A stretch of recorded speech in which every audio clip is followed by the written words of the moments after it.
Imagine sitting at a cafe, and as you look up, you see beautiful mountains, and you keep looking, and there's a river, and you look more, and now there's a lake, and you glance this way, and there's a beautiful medieval style wooden bridge. Your senses are dancing around like a kid in a candy store. This could be your reality if you visit Switzerland. I've spent hours reading and researching places and things to do in Switzerland, from Potter's Travel Essential Switzerland, who wrote, DiNardo wrote this book, sorry. And I've learned a lot, and I'm going to tell you everything that I've learned today so that you don't have to.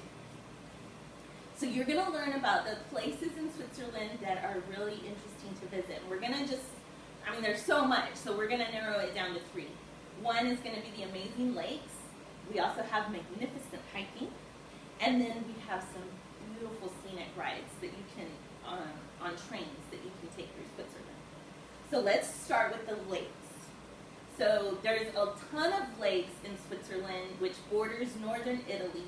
So some of the lakes are shared with northern Italy, and there's hundreds, but we're just going to talk about 3. And it's going to be Lake Lucerne, Lake Lugano, and Lake Maggiore, if I'm saying that right.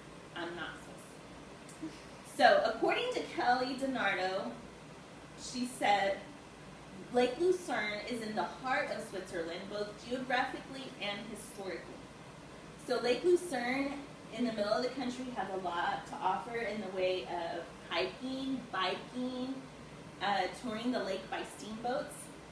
If you really want to get a good sense of the lake, there's a 3.5 hour tour that you can take on a steamboat. But if that's too long, they also have hour-long steamboat rides. And you can also rent bikes to explore the lake. And if that's something you're interested in, you can do a quick Google search on where to rent the bikes. So Lake Lucerne has a lot to offer in the middle of the country, but if you're looking for something a little southern, near its neighbor Italy, you want to have a little taste of Italy, a little taste of Switzerland, well then I would suggest Lake Lugano. That's a really great option.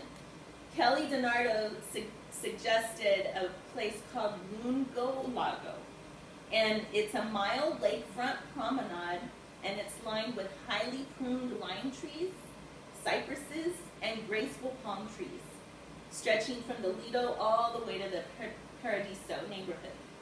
And that would be a really great option to do in the evenings because they light up the fountains at night.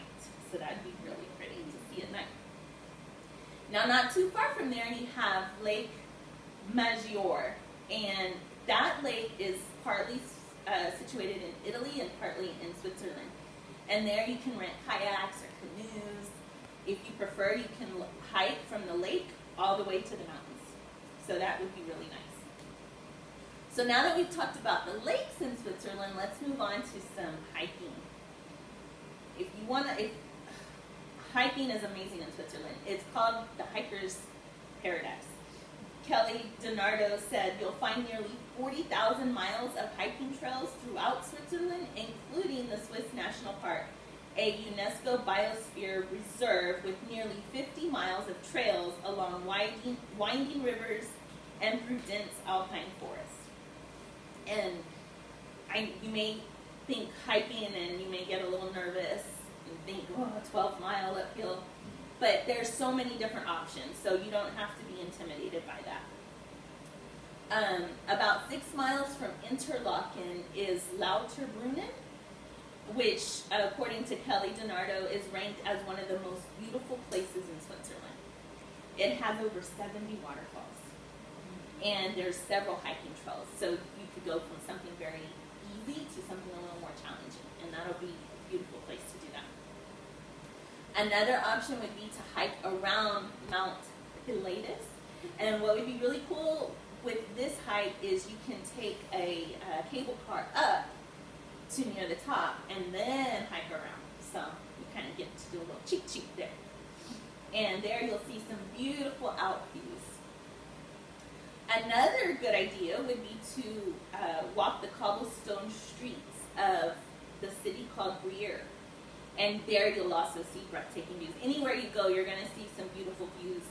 And in that particular city, it's car free, so you can kind of see what it's like to not have a car. So now we've talked about the lakes and the hiking in Switzerland, so now it's time to explore the scenic train rides in Switzerland. Switzerland is known for its beauty, and one of the best ways to take it all in is by a train ride. You wouldn't have to walk. No sweating and stuff like that goes with hiking. So, in Interlaken, you can enjoy the scenic views of the Alps on the Golden Pass line. And what's really cool about this train is they offer cheese and chocolate tours. What better thing can you think of than a Swiss cheese, a Swiss chocolate, and Swiss Alps? And that train ride, you get it all. But the other train ride that I'm super excited about that one, but this next train ride is I can't even tell you. It's called the Glacier Express, and it's described by Kelly as the queen of all scenic routes. The Glacier Express begins and ends in two of Switzerland's most frequented and fashionable resorts. But in between, it's the mountain landscape that people flock to see. Glaciated valleys, steep gorges, high meadows, ancient townships are all viewed through panoramic cars, while the train passes over 291 bridges and through 91 tunnels. So imagine seeing all of these things through the train, the windows of the train. Oh, that's going to be amazing. So in conclusion, today you learned all about places of interest in Switzerland.